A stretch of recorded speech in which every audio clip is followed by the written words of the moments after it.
I do. All right, Melanated family, we back for another one. Me and my sister, Sonia Williams Lewis. Welcome, everybody, to the Melanated Convo podcast. I'm your host, Harrison. This is our Thursday/Friday/Saturday edition, whenever Hey, we get it in the end of the week.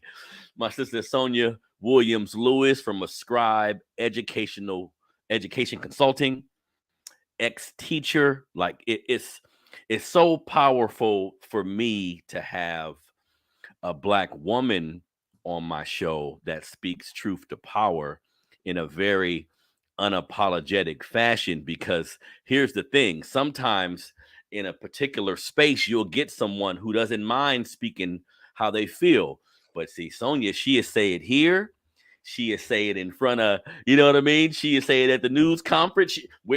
Don't matter the place, because unapologetic being black and unapologetic means it may make you uncomfortable, but I'm gonna do it everywhere. yeah. What you just asked me, what you want to talk about it now here? Let's You get it. sure? You know what I mean? So everybody, please welcome my sister Sonia Williams Lewis to the show. Sonia, what's up, man? Always thank you. Always, always, always. There's a responsibility, when God says you're supposed to be doing this and then you start doing that, and then provision is made for you to continue doing that. You gotta stand in those big shoes and be like, okay, I'm here for that. Yes. And that to me is what unapologetic means. It's like, okay, we're here now. We're here So now. let's have these conversations. As uncomfortable as they might be, let's have these conversations. So yeah. Yep. Let's have the conversation. There's never no hate speech. Everybody quit Never. hitting me. Everybody loves telling me to quit talking about racism. Look, these news stories that we point out to you, you think we're doing this for our health? We're Right. pointing out to you the discrepancies in the law on how certain people are treated. And me and Sonia have these detailed conversations. Sometimes somebody white may just have a blind spot. They may Right. be suffering from ignorance, but if we ignore it, it's going to continue. So we got to keep that thing pushing. Also, Absolutely. family, I have a question for everybody. Do you have a melanated state of mind? Huh? Do you? Don't be afraid to wear that. I know some of y'all afraid to wear that around your white friends, Right. around your friends that ain't melanated. No, tell them I love black folk. That's what that means, man. Get you one of them. See, we got it in that color. We got it in black. Come on now. Do you got a melanated state of mind? Holla at your boy. Let's get this. Come on now. Wear your pride. Yeah. You wear a shirt that say Sacramento Kings. I rock with the Kings. Right. I rock. Come on now. I rock with the Warriors, but Support your people. Melanated state of mind. Melanated state Right. of mind. We got the podcast shirts. Podcast shirts. I'm always wear these. That's hard right there. You can't tell me that ain't hard. You see the black fist with the mic? Come on now. I made that myself. Yes. You know what I mean? Come on now. Let's do it. So if you're interested in buying one of the shirts, hit me on Instagram at melanatedconvo100. You can email me your size and color. I've been shipping them out all week. Hit me at melanatedconvopod at Gmail. I ship it anywhere in the United States. Let's get it going, man. Support your brother. Cracking. I've been doing. I want to see you out in these streets with some Melanated Convo TV t-shirts on. There we go. And we're going to get it going. So me and my sister is happy to be here with y'all today. Hit the like button, subscribe. If you're listening to us on one of the audio platforms, sometimes I forget about you guys. Subscribe, continue to support. What we're doing is moving, and I'm not going to stop till we get it to where we need to be. You know what I mean? So let's get into it. We got some great news stories to discuss with the family today. The first thing I wanted to discuss, something my sister brought to my attention.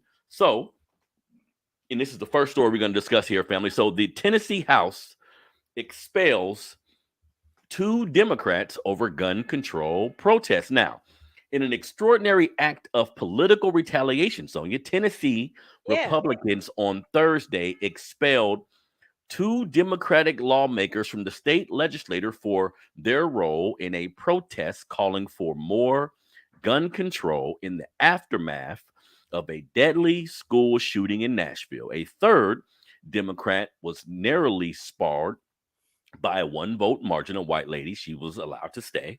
The split votes drew accusations of racism, with lawmakers ousting Reps Justin Jones and Justin Pearson, who were both black, while Rep Gloria Johnson, who was white, survived the vote on her expulsion. Republican leadership denied that race was a factor. So, Sonia, let's get into this real quick. So when something like this happens, when they're basically protesting gun violence, and we know, Yeah. look, I'm some of the political jargon and some of the language, I'll be honest, I'm not familiar with, but Yeah, yeah. I know what we've been doing hasn't been working because it keeps happening. So when you've seen this, Sonia, what were some of the things you were thinking? Oh my goodness. So first off, the first thing that ran through my mind was like, this is a 26 and a 29-year-old. And so I just want to give a round of applause to these Oh, two young brothers that's big. who not only won both of their races, but won them hands down.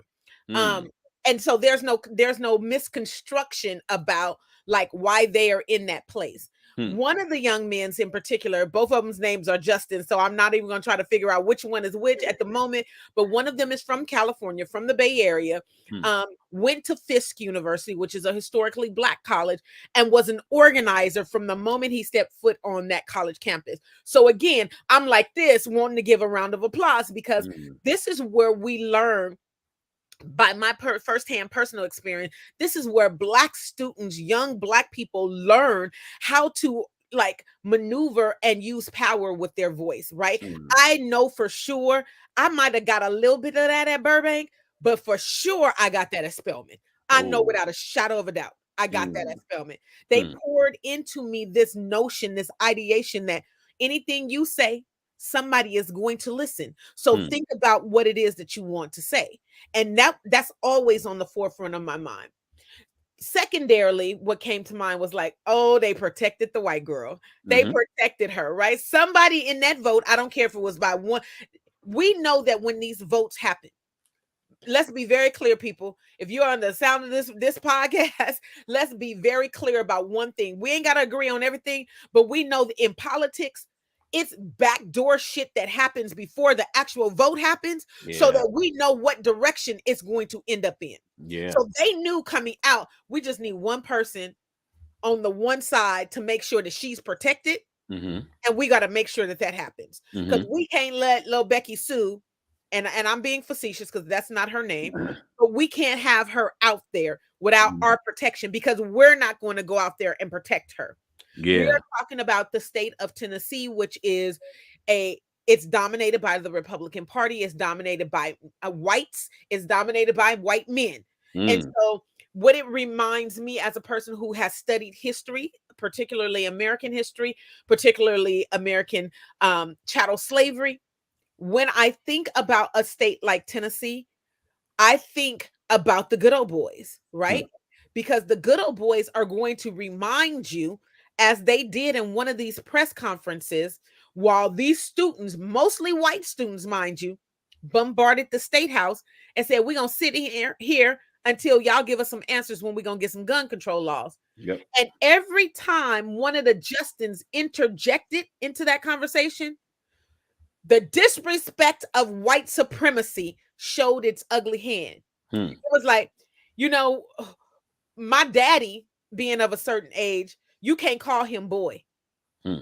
But when you say the term young man, that's very dismissive as well. Yep. So they kept on saying young man as if you don't know better. Young Hmm. man, you need to shut up and let these kids speak, because Hmm. at the end of the day. Now, here's the problem that I have with this whole scenario. Last week we talked about the transgender woman who went into this school in Tennessee and did this shooting. Yep. We've been talking about, because there have been too many issues when we talk about intercommunal violence and how we as Black folks get gun Hmm. compared to how white folks get AR, whatever, Hmm. right? We know that no one needs an AR anything. Like, it's unnecessary. Hmm. It's unnecessary unless you have the goal of murder. Yeah. Yeah. So I don't want to mince my words. I don't want to sugarcoat the reality. There is a problem with gun violence across the board in this country. I think that the problem that a lot of Black folks have when they hear about these mass shootings, one, they say it ain't us who's doing the shooting. Hmm. Two, they say most of the time the target isn't us who's at the end of. Hmm. But it's the same kind of pain and trauma and oppression when intercommunal violence happens and Pookie and Ray Ray are shooting each other up over whose turf it is. Yeah. Right? It might be one-on-one in most instances or gang against gang, right? Mm-hmm. But the reality, somebody's baby is lost. Yep. At the end of the Reality, day. somebody's life can't come back to life. Mm-hmm. And so if we focus on the fact that the access to guns, the way that we have it established in this country today, Mm-hmm. has been detrimental to the foundation of this country from its inception, not just today, from its Mm-hmm. inception. That's a conversation that I think a lot of white men Republicans are afraid to have.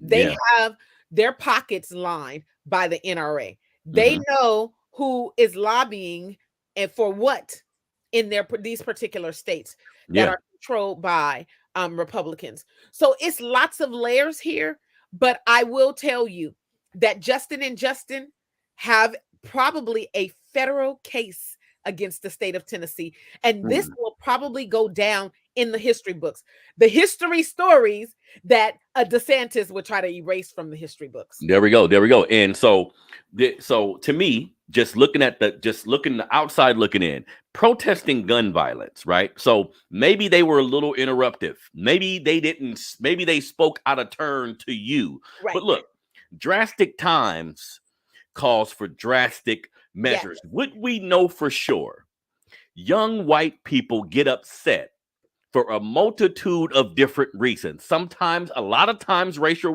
reasons. The young lady here in Tennessee, it looked as if this is a school she attended and she felt a different way about her sexuality that they was not willing to accept. That's a conversation to be had when we talk about religion. But bigger than that, we need to do something about how we conduct ourselves when it comes to guns. And the problem is, when it's us holding the gun, it's used to criminalize us and fund the prison industrial complex. When it's a young white person, we're told they're just depressed. Yeah. They were going through something.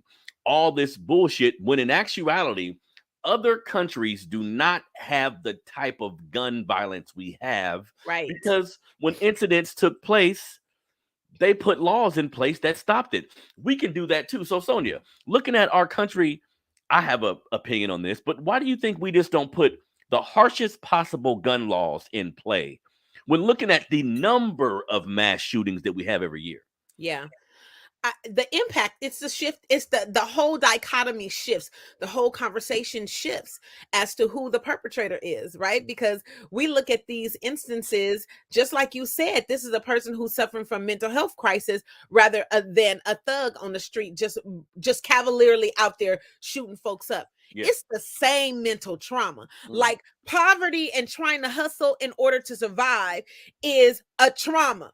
Trying to fit in because of your sexuality, your nerdyism, your whatever is a trauma. Trauma is trauma. Trauma has to be dealt with. Yeah. Mental health crises in this country is causing a lot of pain and for folks to lash out. I don't care what the core of the trauma is. Trauma causes us to act out. And so that's the conversation that I'm wanting to have with people. You know, I'm getting ready to lead a training next week. And one of the conversations that came up, we have to talk about ways in which we communicate with each other so that we don't make people feel a certain way. And I'm like, yes, because people want to feel like they are included. People want to feel like they belong in space. The number one response when you ask a person about their employer, when do I feel the most valued? When I feel heard, when I feel included. That doesn't dismiss experiences they may have had on the playground or in the classroom. Yeah. We as young people wanted the same thing. And when it eludes us, we figure out ways to try to survive. And in order to survive, oftentimes it's like, I can't cope. And so if we get to a point where I mean, I feel like we're already there. And I feel already like, you know, you and I and other folks that look like us, we're banging our head up against a brick wall with respects to this conversation and topic. But the reality of it is, when we talk about mass shootings, 9 times out of 10, and I don't know the statistics, I'm going to be very honest, But the majority of the time, it's not us. Mass shootings. It's Okay. not us. It's not us. Yeah. And the target usually is not us. Mm-hmm. So, and it's in spaces that don't include us. Yeah. So we have to begin to evaluate the legitimacy of white supremacy. Like, White supremacy. Yeah. it's killing your own kind. It's killing your own kind. And I think what we do in this country, though, we have to be honest. If a Muslim does something out of pocket, we approach it a certain way. Yes. A foreigner, someone black, we approach it a certain way. It seems like when we talk about critical race theory and all this shit that just should be normal, white people have a problem with cleaning out their own closet. Yes. They got a problem with saying, you know what? Close the door. Let's stop all this racist shit. Young white man, what the fuck are you doing? We don't call this white on white crime. Because listen, what Pookie and Ray Ray do, I love that you always use those names, by the way. You know, I have an affinity for the way we Come on now. Look, that happens. And when people say black on black crime, I know that's like a political maneuvering term, but should we say, hey, in our community, we hurt each other too much? Yeah, goddamn right. Let's close the door and have that conversation. Yes. The same way white folks need to say, why are our children why do they turn to violence so much when things don't happen? Have news conferences about that. Have documentaries. Look, we in the age of all these social platforms. There ain't been no documentary about the mass shooter. There's a documentary about every ailment this country faces. Why don't we have the president, political officials saying, hey, we got a problem as white folks with guns. Yeah. And something needs to happen. Or because I seen a clip the other day where this white guy was talking about all the mass shootings we had this year, all the ones we had last year. I'm thinking, damn, this sounds like crack cocaine. It sounds like something somebody don't want to stop. It sounds like something somebody could be using to further whatever political agenda it is. Absolutely. That's why these two young black brothers, I appreciate them because I'm getting to a point where I can understand we have politicians. All of them aren't bad. All of nothing ain't bad. Right. There's no absolutes in the universe. But there are politicians who have it hard. In my opinion, Sonia, if you a cop who's completely by the book, completely fair, if you a politician who's completely fair and want to see people advance, it seems like you got a hard road ahead of you because most of the individuals in those fields can be bought, can be persuaded. Based on whatever their goals may be. You know what I mean? So shout out to them two young brothers. And they said they're gonna be back on Monday. You know what I mean? Absolutely. I didn't know they were in their 20s. 26 and 29, I believe. That's that like when I say, people ask me all the time, I never, anytime I'm interviewed by someone in media, they always say, okay, so what do you envision your time being up doing this work? I'd be like, I'm looking for someone right now to pass the torch to. There we go. I'm looking for young people who are able to analyze and observe and say, maybe this does impact me, instead of saying in this moment, because it doesn't impact me, I'm not going to do something right now. So when young people are paying in and they're tuned in, man, I'm like, googly it, feeling good inside, warm inside, because I know that I feel like in that moment that we gonna be in a safer place because they have a different approach to the way my generation or our parents and grandparents' generation handled these things. Yeah, and those young men were unapologetic. They spoke their truth, and that brings me hope for the future. Everybody want to talk about the young rappers that shooting each other up. Everybody want to talk about the young men in our hood who do certain things. We know these are problems, but we got a lot of young men who stand up. And this HBCU thing, look, I look at things from every angle, and we know HBCUs at times have gotten a bad rap. There's different types of influx of information I get about the structure of it and how things may not be going right, but ultimately, HBCUs breed writers. A lot of the young people who come from HBCUs are most unapologetic. They speak out the most, Sonia, because I'm looking at these young brothers. I'm looking at how most doctors and lawyers that are black, hear me when I say this blew my mind. come from HBCUs. Come from So HBCUs. these enclaves that put you in a position where you're learning and you're being challenged mentally, but everybody around look like you. The Yeah. power in numbers. When Black folks show up for something and it's positive, when it's empowering, that's how we change the world. So Yeah. shout out to the two Justins, man. You know what I mean? Absolutely. And just so that those brothers folks, did their thing. right. And just so that folks are very clear, in 2022, there were 647 mass shootings. In 2023, we are only one quarter in. We have had 135 mass shootings this year alone. So if we did the math, 135 times 4 quarters, whatever that is, we are on track to meet or exceed last year. That. And I was listening to this podcast, like it was something that just popped on my YouTube, and I just kind of went with it. And this guy was speaking about how just in society, put race to the side for a minute. Right.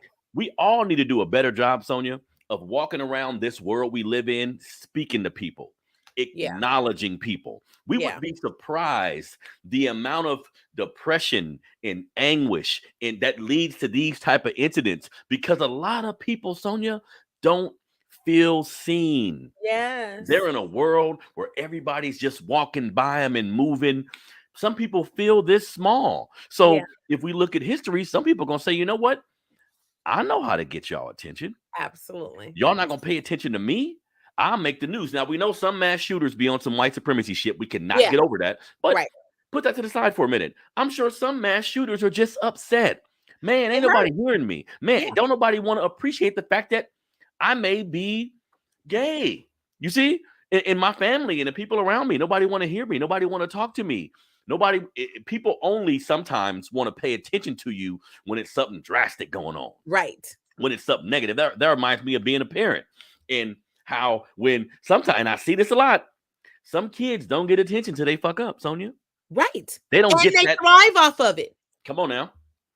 I mean, these are like psychology 101 that I say to folks. These are norms we have to, as adults, when we get to that stage, say, I have to put aside the ways in which I thought and behaved as a child and begin to analyze the ways in which we think and believe as adults, and then impart those things, right, to our children. Because at the end of the day, all of my kids are very different. 6 boys, beautiful, all intelligent, smart. I have a child with ADHD. I have one who is super duper duper super sensitive. I got one who doesn't forgive very well. I have one who's like, my little cuddle buddy. They're all very different. But at the core, they have 2 things in common: the same mama, the same daddy. There we go. The core, they went to the same church growing up. At the core, we've tried to impart to them the value of life and the value of their life. But when they leave our presence, I can't predict who they are going to be, what they're going to say, what they're going to do. I just have to hope that whatever I imparted, what we poured into, will manifest itself. Yeah. But the reality is we can't control that. Hurt people. Yeah. Period. All day, no matter your race, creed, color, this happens, and people need to take a step back. What's your son doing in that room? Yeah. Who we talking to? How he feel about himself? Absolutely. Like this is an adult problem. I'm gonna be honest. Most of this shit is an adult problem. Absolutely. The adults, we need fucking to step up to the plate. Look, and I know how my community get down and some of the ailments based on racism, based on disenfranchisement, but don't get it fucked up. Every community has those same issues, same problems. Don't get to thinking all white families is together. Right. you think they be having family reunions and no, they got drug addicts, they got people they don't want around. Just our thing is we gonna bring cousin to the cookout. Right. Cousin who be doing all that foul shit we know about. They gonna be like, keep them 1,000 miles away from here. Make sure he got his beer in his hand so that he can stay a little tipsy, and we might be able to trip him if he try to, do something froggy. But yeah, we recognize that as a family. I sometimes question: do we, as a people, perpetuate and coddle and enable the things that we know that aren't good about who we are as a people? And that's up for another conversation. But I mean, we have to look at like, man, and I I hear people when they say, oh, gang violence, when they shooting up each other, that's just like mass shooting. To me, there's a difference. The difference is I got AK-47, I got AR-15s, I got all this ammunition, and I got a target. Intercommunal violence in the Black community is totally different. I'm going after one person who didn't wrong me because of this thing, and that's what we're going to go do. We're going to get Pookie because Pookie did that to Ray Ray, and I know for sure what Pookie did, and that's that get back mentality. When we're talking about mass shooting, it's like somebody hurt my feelings and they teased me, or they didn't accept my sexual. That's different. But both of them, again, I'm going to stress this. Both of them are psychological, mental crises that people are suffering in that moment and need to deal with. Yep, and we need to treat it the same. Same. If you, I think this society is scared to criminalize white people. This is a fact, and our African ass, we don't even see it like that. Yeah. If I see a white boy coming to the store with a trench coat, I may look a little bit, but I'm not gonna move away from him. I'm saying something. What you gonna say? So I'd be like, we got to get out of here. He might have guns up under that coat. We got to go. You know, the video when we see us running, that's what I envision. Like I'm screaming, he got a gun. It might be an AR-15. That's but when it comes to that kind of shit, we be on code because all it takes is one Negro to start running. They do these videos. They do these videos all the time. Where one Black person start running, we all gonna run. Then like down the way, we gonna be like, what happened? What was we running for? what was we running for? So shout out to them young brothers for using their voice, using the political structure to get themselves heard. Because if we don't change how all this shit is happening, I'm learning day by day, politics are important. As corrupt and facetious as it may seem at times, that structure is what we're dealing with in this country. So Black folks who choose to embark on that mission, we got to support them. Long as they righteous. You see what I'm saying? So shout out to those two brothers. Now, speaking of mass shootings, Sonia, leading right into the next topic. Speaking of mass shootings, speaking of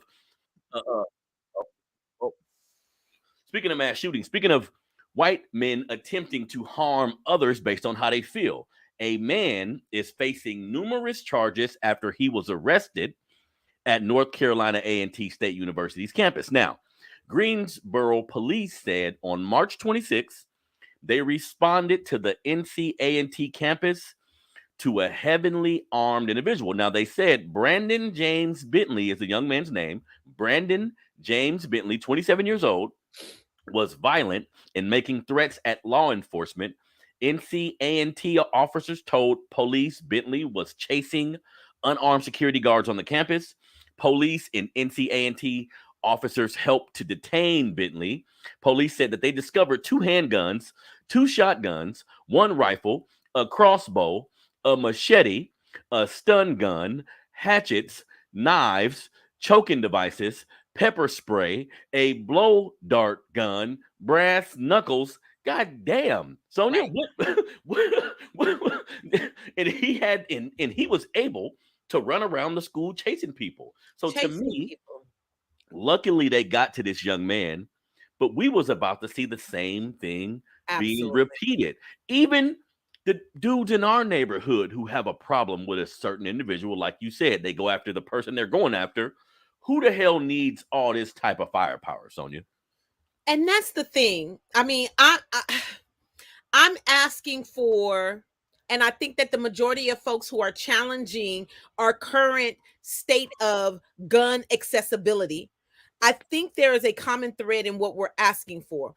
It's not enough to monitor who has what, right? Like, it's not enough to go and fill out your little application, and in this state it'll take this amount of time, and in another state it'll take this amount of time, and it's registered with that city, county, state, and you should be able to go. If a police comes up to your door, they should be able to know how many guns is in there. I mean, I personally am not against, like, when they run a person's background record and they're pulling up to a house for domestic violence, they should be able to say, not only know the record of that individual, but how many guns that individual potentially has in that house, right? So I'm for that kind of legislation, responsible. And I say responsible because I'm not an anti-gun. Like my daddy's from Texas, and a good old Texas family. We grew up as kids, but we shot game. Like I know how to use a rifle to shoot at a hog, to shoot at a deer, to shoot at some squirrels and some possums, because when you grew up in the country, you didn't know when your next meal was going to come. And my dad grew up during a time period, an era where sometimes you couldn't go into Mr. Johnson's market and get your meat, right? So you went and caught it for yourself because Mr. Johnson was a white man and he said, ain't no blacks allowed up in here. So my family figured out ways to make sure that we ate. And I've been around guns all my life. At the end of the day, that's what I'm saying. There's a difference when we are using military grade weapons on the streets in communities where children are. That's happening too much. I think the biggest cry is, do we need access to AR-15s, AK, whatever's? We don't. And I think the Black Panther Party showed us how the gun laws can work, how they can change in an instant. They showed up with certain guns using the law at the Capitol here in Sacramento, where we're from. Things were changed instantly. So I think throughout history, Sonia, they've shown us who they want to have guns. You see what I'm saying? I think sometimes it confuses me a little bit because I know the political maneuvering and how so many people have to vote, and it can't just be one person saying, hey, this is what's going to happen. But if we got 50, 60, 70 adults sitting in a room, because most of these people is like 35 and over. These young brothers was a little younger, but 35 and over. We should be able to look at each other and say, you know what? Something has to change. So if we're not intentionally changing the laws to make it safer for the individuals in this country, and shout out to Mr. Happy to be Nappy, who's in the chat. Yes, we love you too. Shout out to you, brother. But here's the thing. He was mentioning how it's too easy to get a gun, and it is. They've made it harder lately, but there was a time when you can just damn near walk into a Walmart and buy a gun. Absolutely. So when we talk about safety and caring about the people in this country, sometimes I'm baffled by how this country treats us, but just in general, I'm like, damn, Sonia, they don't give a fuck about us, man. They're giving us all these pills, all these pharmacies where they get mad at my homeboy for selling dope on the corner, but you can go into a pharmacy and buy anything you want damn near. And if you take 100 aspirin, you're out of here. You see what I'm saying? So what we focus on always seems, it's like a very frustrating thing to watch what we focus on and what we don't focus on. And then they use the political maneuvering where it's time to vote for somebody. And now this person is speaking to what needs to be changed, but it's only to get votes in. So I think from a personal standpoint, everybody need to speak out. Everybody need to do what you can to be responsible. Should you have a legal gun in your home? You're goddamn right. Right. I'm all for it. But I'm looking at all the guns this dude had. I'm thinking, what did you need it for? What were you planning to do at this black campus? Yeah. We can't forget where he was. You know what I mean? Right. So I'm happy that they got him. That was a mass shooting that was prevented. He was there, though. I'm not sure. Maybe him chasing people around. And that's the thing I don't know, Sonia, because they said he was chasing unarmed officers. I don't know if he had a gun out while doing so. Right. Because then when we see that, we see, okay, when we get killed all the time because we were being irate, mental illness, you get killed. They thought you had a gun. It was Skittles. You get killed. But he had an army in his car. Absolutely. He was a one-man literally a one-man army. And he's fine. No harm done to him. So again, we got these white kids. Some white people need to realize, or they need to be honest and say, when I see a young white person, I see my daughter. I see my niece. I see my nephew, my son. I'm giving them the benefit of the doubt because they look like me. Right. We got to stop all that shit, or this country is going to be in ruins. And this has been since everybody got here. Yeah. Once the white man figured out how to use the gun properly, it's been overkill. They was killing each other. Then once all of us got involved, they got to doing the same shit to us. So Absolutely. this is a United States problem, but we need to. That's why critical race theory and racism is such a hotbed topic that I think we need to address, because if we looked at that lens and started to dismantle how white people treat disenfranchised people, after Yes. we're done with all that, we Yes. can get to how they treat each other. Because before the Moors went in there and civilized these white folks, it was anarchy. They was killing each other. They was eating their animals, eating themselves, stinking the high hell. All of it. These are all facts. And we came in there and said, hey, man, let's get some street lights up. Yeah. Take this soap. Like, take this soap and deodorant. Let me create a Let barn. me show you how to cure some meat with some salt. You living with your cows, man. Let me show you how to make this barn so y'all don't stop, so y'all can stop dying at 26. Right. You know what I mean? So that's important. Next thing, Sonia, that I want to touch on with you now. California Police Union executive. This was shocking to me, Sonia, but I'm thinking, damn, okay. Now we seeing how they getting the now we seeing how they getting the fentanyl in the country. Yeah. We want to know, like, how does all these drugs get here? Who's smuggling? Well, the executive director of a U.S. police union has been charged with attempting to illegally import a fentanyl analog and has been accused of using the police union's office to communicate with her suppliers and mail the drugs. Joanna Segovia, the executive director of the San Jose Police Officers Association in California, was charged with attempt to unlawfully import Valero fentanyl, a variation of the powerful synthetic opioid, and faces up to 20 years in prison, the Justice Department said in a statement on Wednesday. Now, her family, everybody around her, her husbands, they're both senior citizens. Everybody around her is saying, I can't believe this. This was the sweetest old lady. I know her husband didn't know about it. Everybody's in shock and awe. But to me, Sonia, if they peeled back the layers of this, they have find out that it ain't just her. I think she's working for somebody. A 60-something, 70-year-old old lady, you think she just pushing fentanyl? And her family say, hey, look, her and her husband make a lot of money. They don't need the money. So who paying her to do that? Right. Who paying her to get these drugs in our country? And again, if fentanyl was crack, we would see it differently.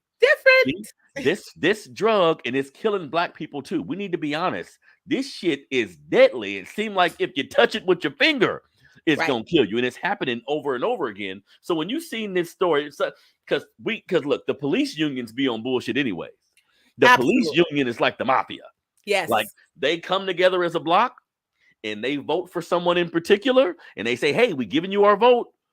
Don't come at us with that police brutality shit." Right. It's 500,000 of us. It's a whole bunch of us. We're going to protect our own. So when you seen this story, Sonia, what were you thinking? First off, I'm never surprised. And it's always somebody in plain sight that's least likely, just the person that's just, here I am, and I'm taking care of business, and I'm, crossing my T's and dotting my I's, and I got the keys to this building. Yeah. To me, it's always someone like that. But I think that you're on the right line when you say she has to be working for someone. So the only thing that I'm looking for out of this story, you got to go to jail. I'm sorry, Miss Becky, you got to go to jail. Yes. Because I know if Shaniqua and them was doing this, they'd be already underneath the jail. They couldn't have bailed themselves out, right? You would have seen Shaniqua in cuffs going to the car. Immediately, you would have saw that. Unlike Trump this week, but I digress. I'm sorry, but I have to believe that this woman is not a mastermind behind whatever this racketeering that's going on, the trafficking of these drugs. I believe that. And so I'm looking forward to other heads rolling in the coming weeks, because this has to be a ring. We're talking about, this is high traffic. This isn't like she was found with a bag. She was getting it out. She was getting it in. Like, she was using the office. She was using the packaging. Yes. She was getting it in, and she's elderly. You think this elderly lady this ain't TV? No. You think she put together this elaborate scheme to get the fentanyl in the country? Hell no. Nah, no. Somebody was helping her. So America, because you want to show us this news story and talk about how you're going to persecute this lady. Yeah, she might end up dying in jail. Right. That's a drug that's killing people. Go Right. ahead and do that to her, but uncover it all. Do like Uncover you it did all. with COINTELPRO. Just Right. get the sleeping around. I mean, just get the sneaking around. Find out all the little pieces. Get to just arresting random motherfuckers. That's what you would do to us. When it was Absolutely. crack cocaine, listen, her husband should be in jail. Let me tell you why. Back in the day, when they would come in your house because your cousin was selling crack. That Let's part. say your boyfriend selling crack. They're going to say, look, Shaniqua, you You had to knew he know. was doing You it. had to know. So guess what? We bringing you downtown You're too. going Don't worry about down it. too. We bringing you downtown too. And your ass gonna get arrested, let you tell on everybody else. See, so Right. make them Right. snitches. Like Absolutely. your first 48 they ass. You see what I'm Right. saying? So Right. I don't have no remorse for this lady because growing up, Sonia, there was a lot of different drugs and ways that people can numb themselves. But I gotta be honest, I never known of something like this. Yeah. Like I never had a homeboy who took a pill and died, smoked some weed and died drunk. Right. Pick the drugs and the shit we used to participate in. Right. It wasn't killing people. So this should be on everybody's to-do list when we talk It about should be on all fentanyl. of our But radars. what's happening Yeah. is it's killing white kids Yeah. more. It's fermenting in their environments more than anywhere else. So Yeah. what do? They push it under the rug. They say they're depressed. They come up with all these damn excuses. You know what I Yeah. mean? And here's two things that for me just resonate even more important is that we as Black folks can't ignore when we see these kind of issues. One, because we know the pain, the systemic, the institutional racism that went into the war on drugs against Black communities. So when we ignore these kind of things and say, oh, there's just some white folks and they crazy.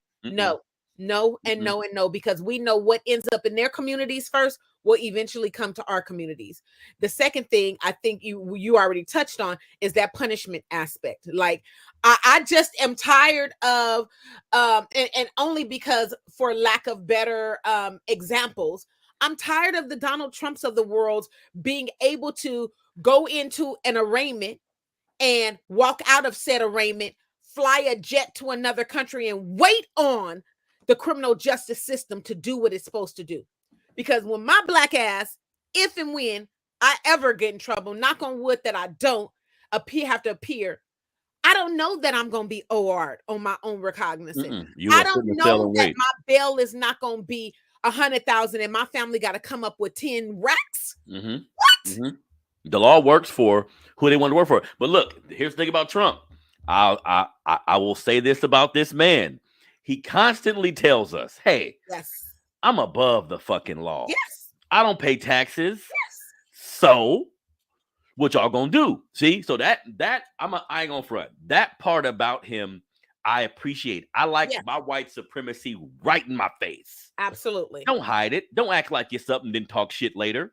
He shows us exactly who he is, and he tells us, hey, look, man, I'm a white man with money in this country. What do you expect what you gonna do about them to do to me? I'm not going to jail. Right. It's all fake news. It's all fake. I'm gonna get arrested on Tuesday. Tuesday comes and goes, so that I can incite all of my fan base. Oh, and buy this T-shirt that says the number 47 on it, so that we can raise funds for my criminal behavior.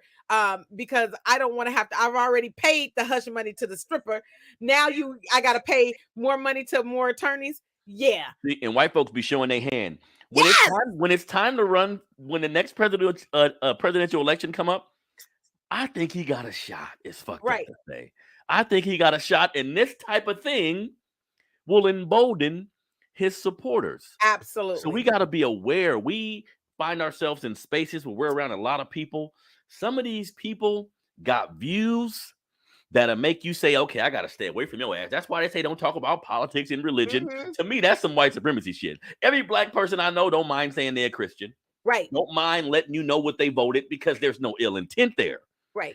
With the how white folks align themselves, a lot of time it's based on race. Yeah. A lot of time it's based on hate in a particular way. And Donald Trump is just an outspoken white supremacist. But shit, that's how I like mine. You know what I mean? Now, final thing we're going to talk about, what I want my sister to touch on. You know what I mean? So, Angel Reese, LSU female basketball player, right? This story, and I talked about it on Tuesday, but this is very important and it's worth repeating because this young sister did something that was powerful, did something that's gonna go down in history. So basically, the LSU girls basketball team was about to win the game, and she was talking shit, like a lot of us do, right? Like the white girl was doing, right? Like the white girl been doing.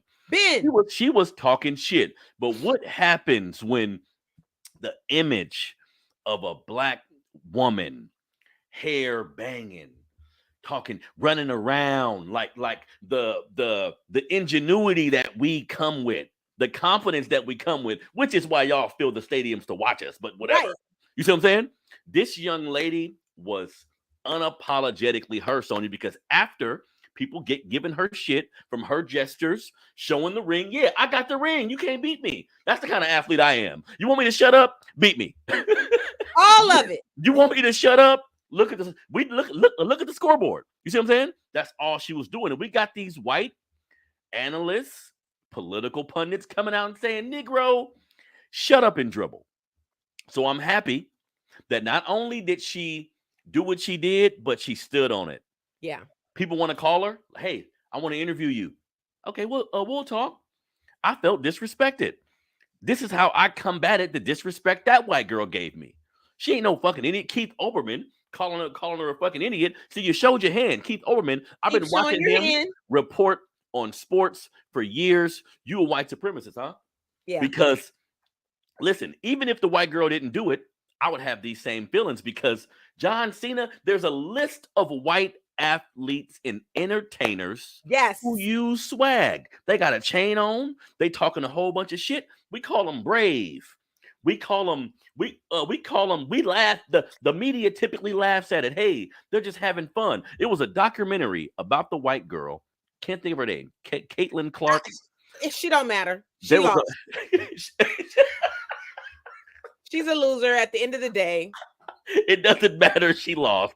There was a documentary about her bravado, a little small documentary about her bravado, about how she chooses to talk shit and how it's brave and all of this different shit. They actually made a little, but before this happened, they made a little documentary about her swag, right? Yes. But when we do it, it's a crime. Fuck that. I'm happy this young sister was calling everybody out, and then Joe Biden's wife, being absolutely and completely tone deaf. I don't know if she typed it, how she got it out. Somebody should have stopped her and said, no, stop typing. You don't know what the hell you're doing. Because she said, okay, look, so you hurt the white girl's feelings. Why can't everybody come up? Sorry. Why can't everybody come and say, what? When in history? So listen, you guys, white society, you cannot have it both ways. No. If you love LeBron, you got to love the powder. You got to love all the antics. That's what we come with. That's why y'all love it, right? You know what I mean, Sonya? Yes. I'm just, okay, so, as a Black woman, as, my mama and my grandma and my aunties in them would say, be like, boo-boo, I need you to be your best and not worry about the rest. Like, for real. Angel Reese, baby girl, I just want to say thank you. I want to say thank you from the bottom of my heart, because there are so many times that Black women in this country have been told to be quiet. There are so many times that Black women have been relegated to the end of, the back of, the around the corner of, the I'm gonna tell you next Tuesday on the fifth week of the month. Too many times. And so the boasting, one, I think it's two things here. One, she Black, and two, she's a woman, right? Because we know that when men do these things too, because we live in a very patriarchal society, when men do that, it's okay. Yep. But for girls to do that, and Caitlin Clark, I did know her name, little Polo Caitlin, you thought that you could hang with the culture. And the reality of it is that y'all are thefts of the culture. And I'm glad that the media mongers, they steal everything. They named her the clap back queen, because we here for it.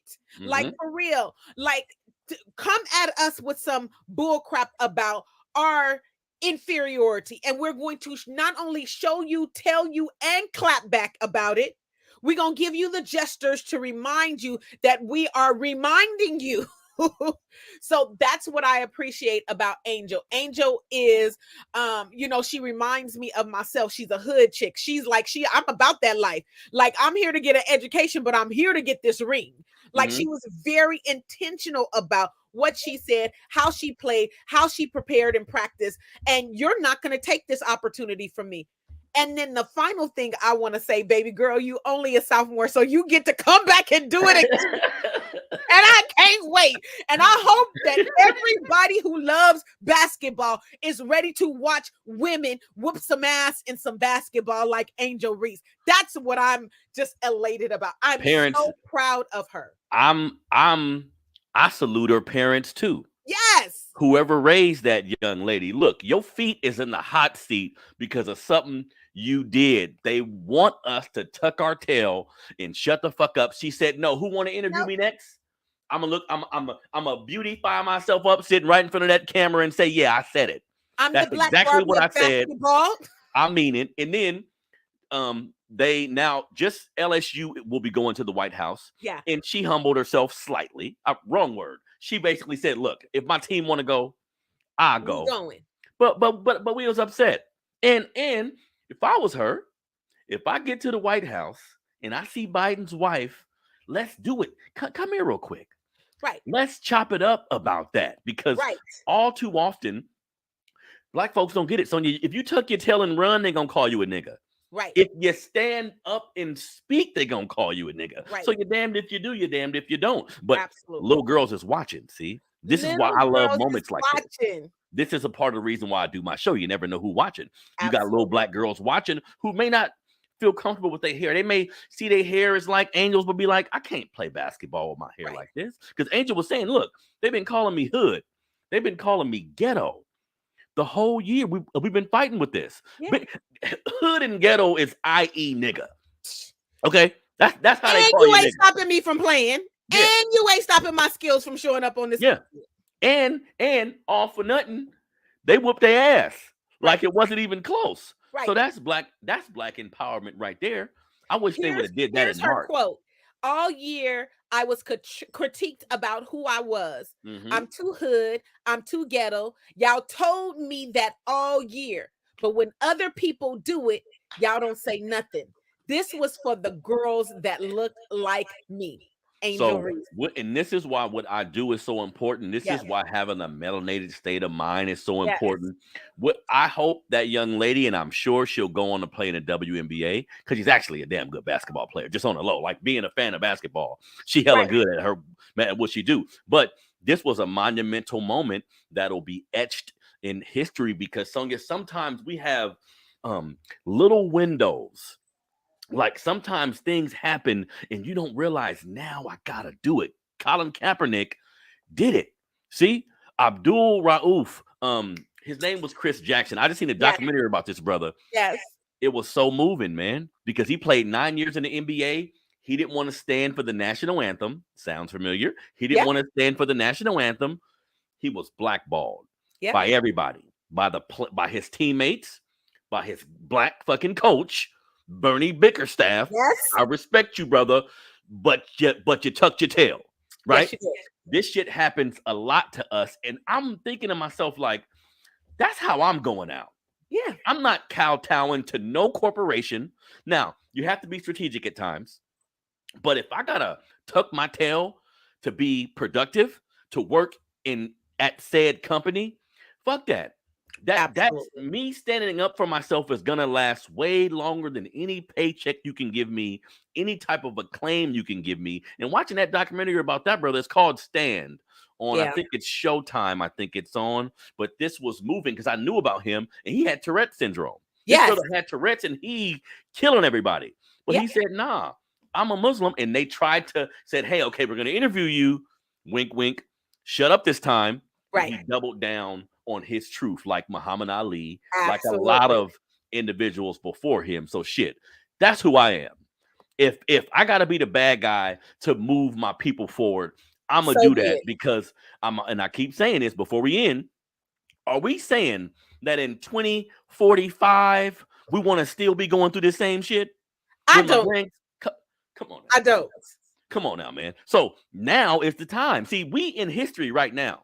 So I do a lot of reading about history and time periods and individuals and situations that have happened. We that right now. Right now. That's gonna be the same thing with what we're doing now. So what's gonna be your place in history? Right. You gonna shut up and dribble?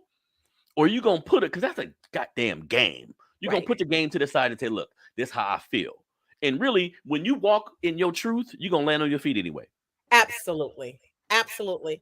The reality of it is those windows of opportunity. Like I was listening to it's a sister friend preacher out of I think it's what's his name?